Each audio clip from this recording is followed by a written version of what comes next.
Okay, so I'm going to need a new copy of your BobbleHead animation because the names of the folders and files are too long. So let's open up your BobbleHead animation, get the one that's actually working, check to make sure that background has been removed, the keyframes are right, it doesn't disappear. I did ask everybody to do that as I was fixing them. So let's see what we need to do. We need to rename the composition and the folders to something shorter. This is just for this massive project here. So we're going to rename, and this is going to be the class period, last name, first name. Rose was nice enough to let me use her folder. Go ahead and copy that because we're going to rename a couple of other things here. Let's rename the folder with the layers in it so that it's nice and short as well.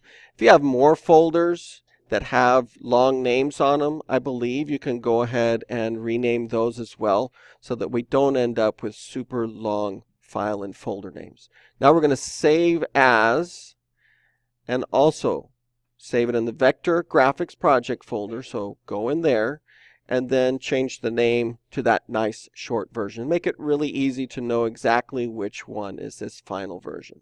I'm going to click Save and then do File, Dependencies, and Collect Files. Once I do that, I've got the folder name saved and it shows it to me here. Let's go to Vector Graphics Project folder and right click and copy that one that's just the class period last name first name.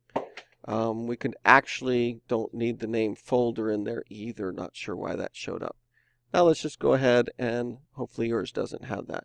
Go to the work drop folder and go to Hicks and then go to your class period and then just paste it in there. You'll see the folder created. You will not be able to see the rest of this, but notice the After Effects project is shorter.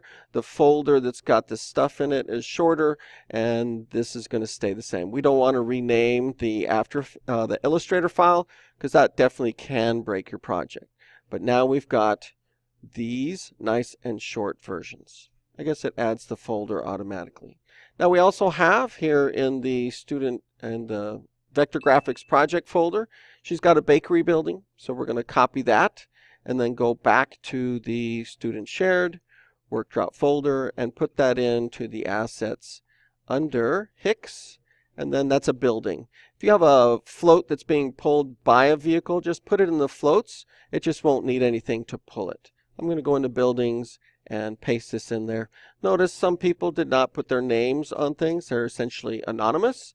And that's a shame because I'd really like to know who gave what for this parade.